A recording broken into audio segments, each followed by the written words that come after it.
अपने आप पे भरोसा रख, कायनात झुकेगी। ऐसा गौतम बुद्ध ने कई सालों पहले अपने शिष्यों से क्यों कहा था? इसके पीछे का रहस्य क्या है?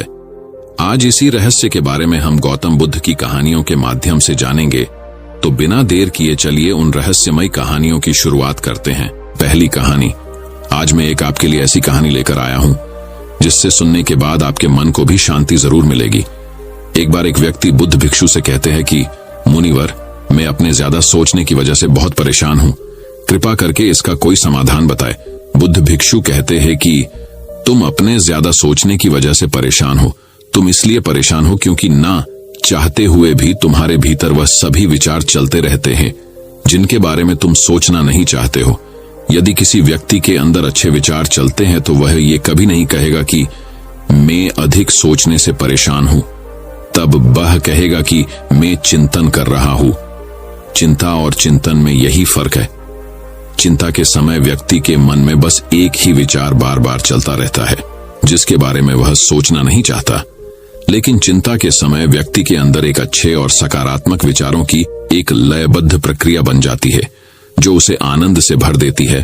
तो चिंता और चिंतन दोनों अवस्थाओं में व्यक्ति के मन में विचार ही चलते हैं, लेकिन एक अवस्था में व्यक्ति आत्मग्लानि, डर, पीड़ा से भर जाता है। वही दूसरी अवस्था उसके भीतर बीज बोती है, उसे प्रेरित करती है कुछ महत्वपूर्ण सकारात्मक बदलाव लाने के लिए। तुम्हारी समस्या मन में बहुत सारे विचारों का चलना नहीं, बल्कि कुछ बात और अनचाहे विचारों का बार बार चलना है। वह व्यक्ति ने कहा, लेकिन मुनिवर, ये कैसे पहचाना जाए कि कौन से विचार अच्छे हैं और कौन से विचार बुरे? तब बुद्ध भिक्षु कहते हैं कि बुरे विचार वह है जो तुम्हें सुख और प्रलोभन देते हैं, लेकिन उसका परिणाम हमेशा दुखदायी होता है, और अच्छे विचार वह है जो हमारे भीतर बदलाव लाते हैं, हमें प्रेरित करते हैं अपनी परिस्थिति को बदलने के लिए। हालांकि शुरुआत में अच्छे विचारों पर अमल करना मुश्किल होता है, लेकिन बाद में उनका परिणाम काफी सुखदायी होता है। उदाहरण के लिए, यदि हमारे मन में ये विचार आता है कि क्यों ना मैं चोरी कर लेता हूं तो हमको बहुत सारा धन मिल जाएगा, तो शुरुआत में तो ये विचार हमें अच्छा लग सकता है और सुख की अनुभूति करा सकता है, लेकिन बाद में ये क्या परिणाम देगा इसकी हम कल्पना भी नहीं कर सकते। दूसरा विचार हो सकता है कि मैं स्वयं को स्वस्थ और अच्छा रखने के लिए व्यायाम और प्राणायाम कर उसे अपनी जिंदगी का हिस्सा बना लूंगा। अब इस विचारों को वास्तविक बनाने के लिए तुम्हें कर्म तो करना होगा, क्योंकि बिना कर्म किए अच्छे से अच्छे विचार भी किसी काम के नहीं होते। समझने वाली बात यह है कि लगातार कर्म करने से होने वाली आत्मग्लानि, पीड़ा, दुहक से हम जरूर बच सकते हैं। बुद्ध भिक्षु आगे कहते हैं, आज मैं तुम्हें भगवान महात्मा गौतम बुद्ध के जीवन से और उनकी शिक्षा से 5 ऐसी बातें बताने जा रहा हूं जिसका पालन करने से तुम अपने विचारों को शुद्ध रख सकते हो, अपने गण को निर्मल और शांत कर सकते हो। पहली बात, अपने शरीर को हमेशा स्वच्छ रखे, अपने शरीर को हमेशा स्वस्थ रखे। हमारे शरीर के और मन के बीच एक गहरा संबंध होता है। हम अपने शरीर को जैसे रखते हैं, हमारे विचार भी वैसे ही हो जाते हैं। शरीर को साफ सुथरा रखना भी एक बहुत ही अच्छी आदत है जो हमें सैकड़ों की भीड़ में से दूसरे से अलग बनाती है। शेर के बाल से लेकर हमारे नाखून तक हमें साफ रखना चाहिए और उसमें से सुगंध आना चाहिए, और यदि सुगंध नहीं आता है तब काम से काम बदबू तो नहीं आना चाहिए, क्योंकि कचरे की ढेर में कचरा ही फेंका जा सकता है। फूल नहीं, एक संगत अंदर की भी होती है जो कि सकारात्मक विचार और शांत चित्त मन से आता है।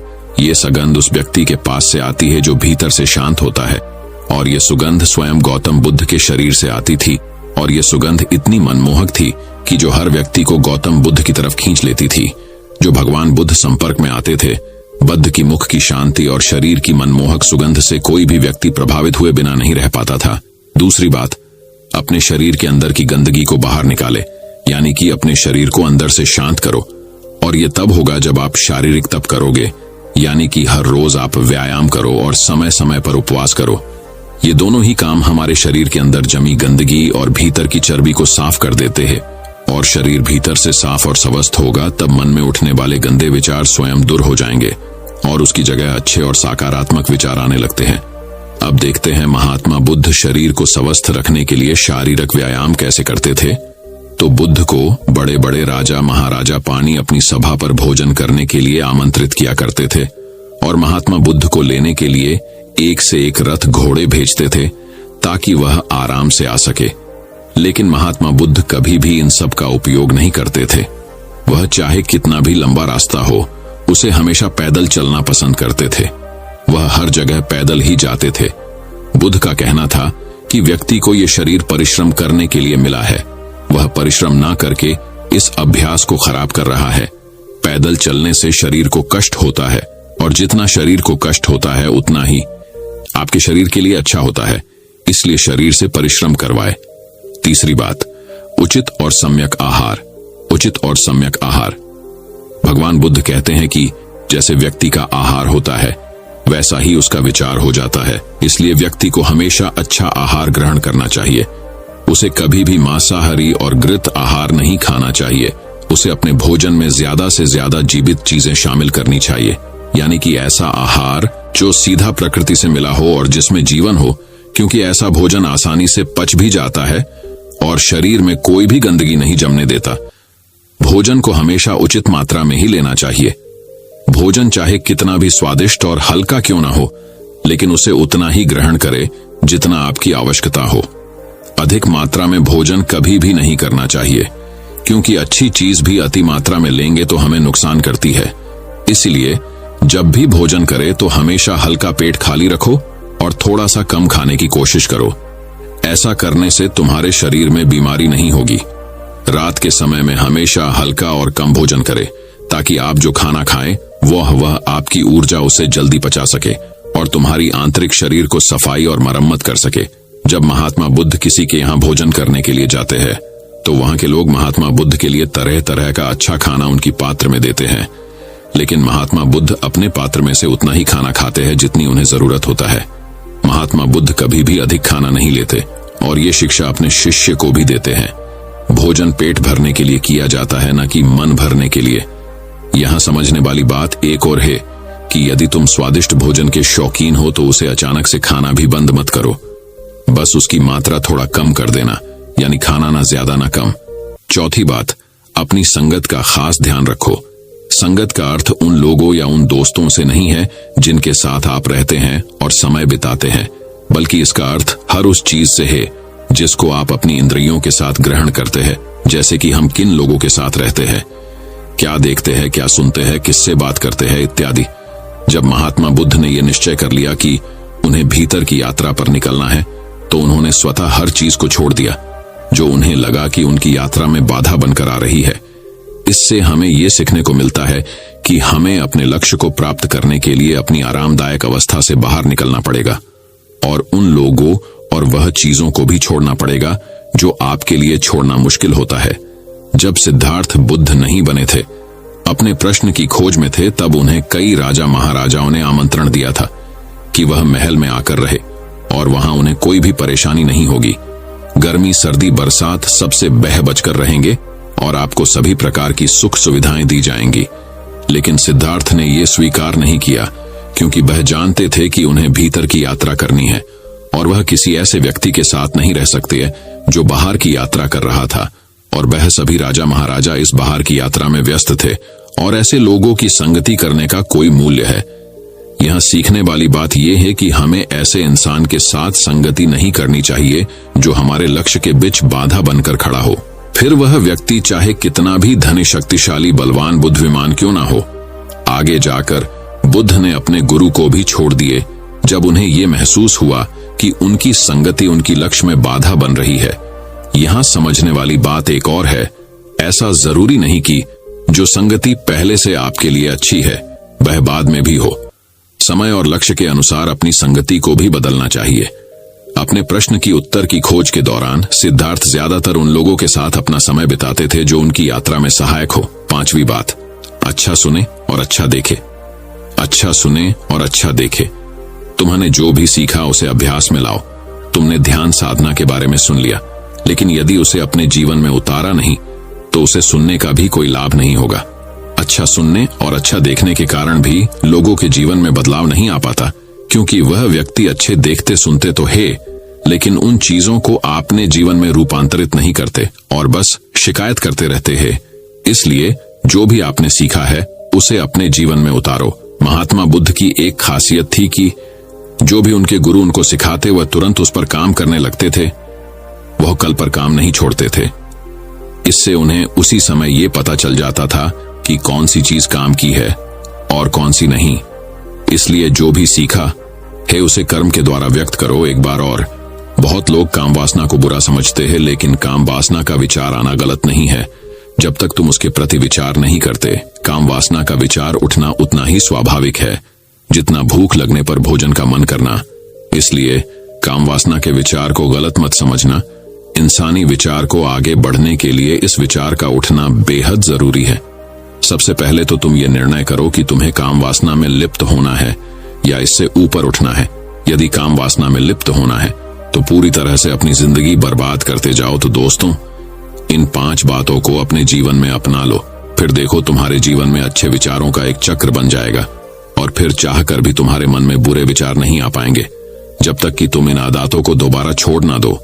बुद्ध भिक्षु की इन सभी बातों को सुनने के बाद उस व्यक्ति को उसका प्रश्न का उत्तर मिल गया था और वह उनका धन्यवाद करके वह अपने घर लौट जाता है। तो अब दोस्तों, चलिए बढ़ते हैं हमारे गौतम बुद्ध की दूसरी रहस्यमयी कहानी की तरफ। दूसरी कहानी, गौतम बुद्ध की प्रेरणादायक कहानी। ये कहानी आपको आपके जीवन के वह पहलू व डर से दूर करेगी जिसके लिए आप आज भी कामयाबी नहीं पा रहे हो। आलस एक बहुत बड़ी मानसिक बीमारी है जो इंसान को कामचोर बना देती है और उसके सारे सपने, सारे आशय व्यर्थ हो जाते हैं। आज हम मेहनत करने से डरो मत, इसके बारे में विस्तार से चर्चा करेंगे और हम आलस से कैसे छुटकारा पाए और जीवन में कैसे अपने लक्ष्य को हासिल कर सके। तो चलिए देर ना करके शुरू करते हैं। आज की कहानी मेहनत करने से डरो मत बहुत पुरानी कहानी है। एक बड़े से पहाड़ के नीचे एक छोटा सा गांव बसा हुआ था और उसी गांव का एक लड़का था जो अपने अलसीपना और कामचोर के नाम से परिचित था।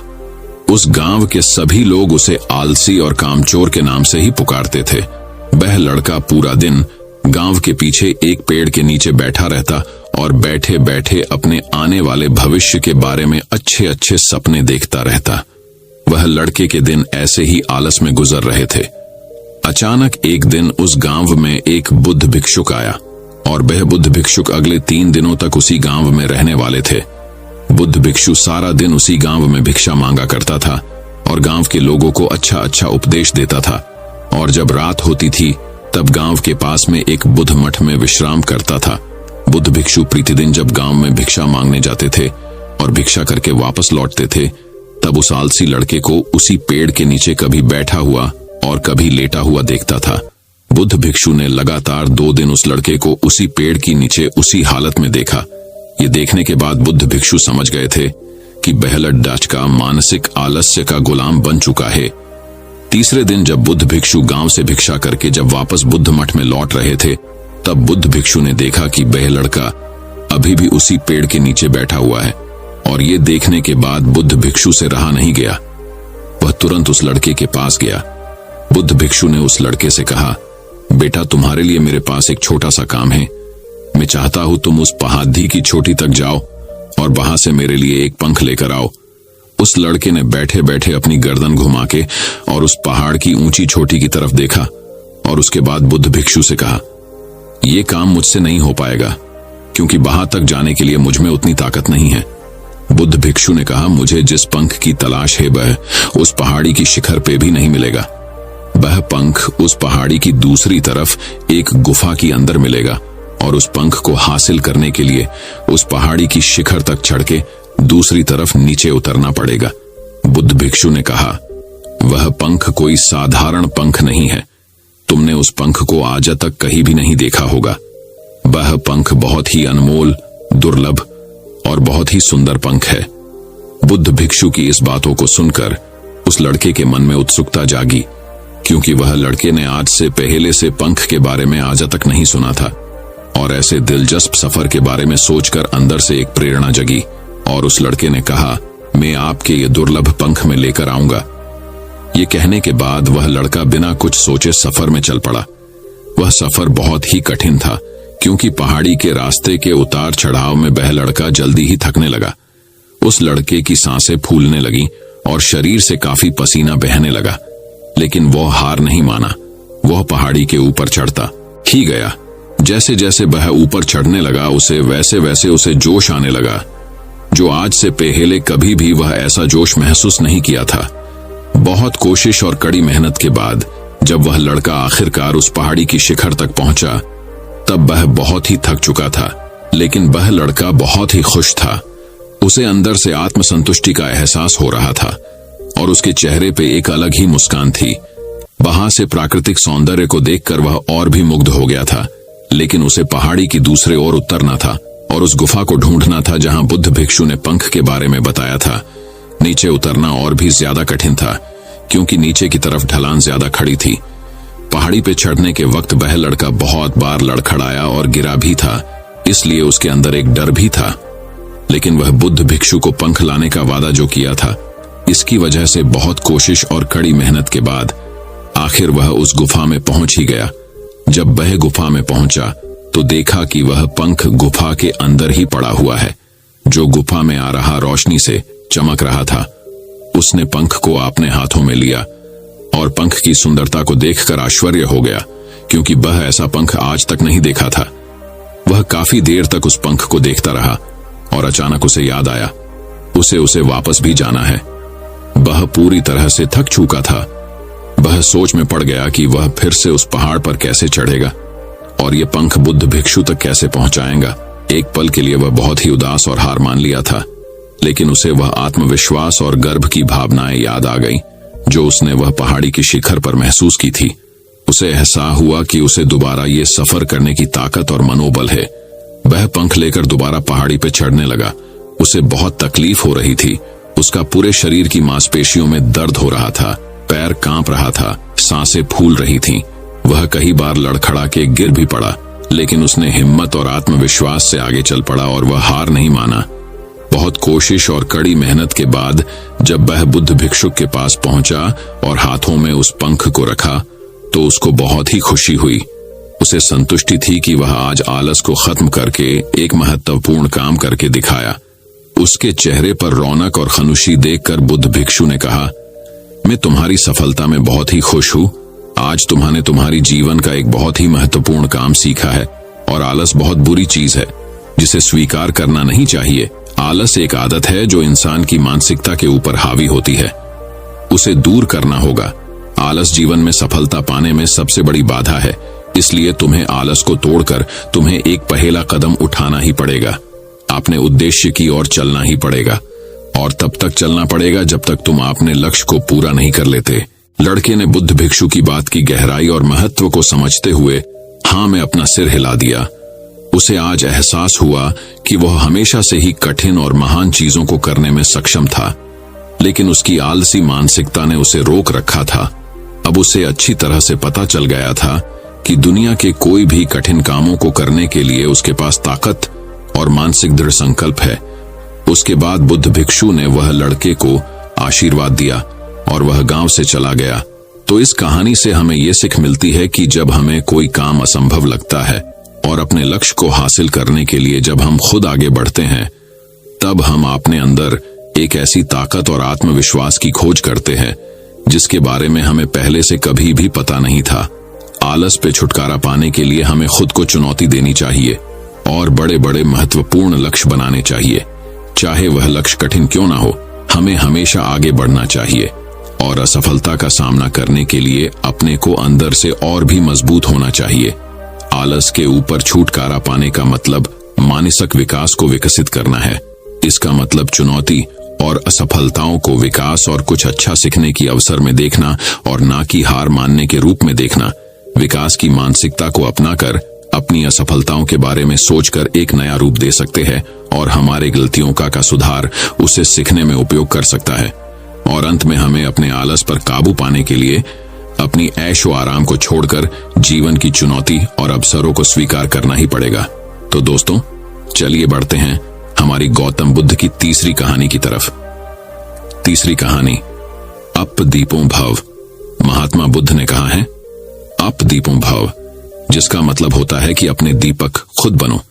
किसी साधु के आश्रम में एक युवक बहुत समय से रहता था। फिर ऐसा संयोग आया कि उस युवक को आश्रम से विदा होना पड़ा। रात्रि का समय था, बाहर घना अंधेरा था।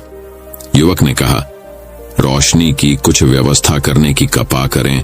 उस साधु ने दिया जलाया, उस युवक के हाथ में दिया दे दिया और उसे सीढ़ियां उतारने के लिए खुद उसके साथ हो लिया। जब वह सीढ़ी पार कर चुका और आश्रम का द्वार भी पार कर चुका, तो उस साधु ने युवक को कहा कि अब मैं अलग हो जाता हूं, क्योंकि इस जीवन के रास्ते पर बहुत दूर तक कोई साथ नहीं दे सकता है। अच्छा है कि तुम रात के आदी हो जाओ, इससे पहले कि मैं विदा हो पाऊं। इतना कहकर उस घनी अंधेरी रात में साधु ने युवक के हाथ के दिए को फूंक कर बुझा दिया। युवक घबराकर चिल्ला उठा, यह क्या पागलपन हुआ? अभी तो आश्रम के हम बाहर भी नहीं निकल पाए और आपने साथ भी छोड़ दिया और दिया भी बुझा दिया। रात अंधेरी है और रास्ता अनजान है। साधु ने युवक से कहा, दूसरों के जलाए दिए का कोई मूल्य नहीं है, अपना दिया ही काम देता है। किसी दूसरे के दिए काम नहीं देते, खुद के भीतर से प्रकाश निकले तभी रास्ता प्रकाशित होता है, अन्य किसी तरह से रास्ता प्रकाशित नहीं हो सकता। दोस्तों, मैं उम्मीद करता हूं कि यह कहानी सुनने से आपके जीवन में अच्छे बदलाव आए होंगे। आपको इस वीडियो से क्या सीखने मिला ये कमेंट करके जरूर बताएं और अपने परिवार, दोस्तों या आपके करीबी इंसान के साथ ये कहानी शेयर करके उन्हें भी इस ज्ञान से परिचित करवाएं। बाकी अगर आपको ये वीडियो दिल से अच्छी लगी हो तभी इस वीडियो को लाइक कर देना और आपने अब तक इस चैनल को सब्सक्राइब ना किया हो तो चैनल को सब्सक्राइब भी जरूर कर देना। आपका हर दिन शुभ हो और खुशियों से आपका जीवन भरा रहे। धन्यवाद। नमो बुद्धाय।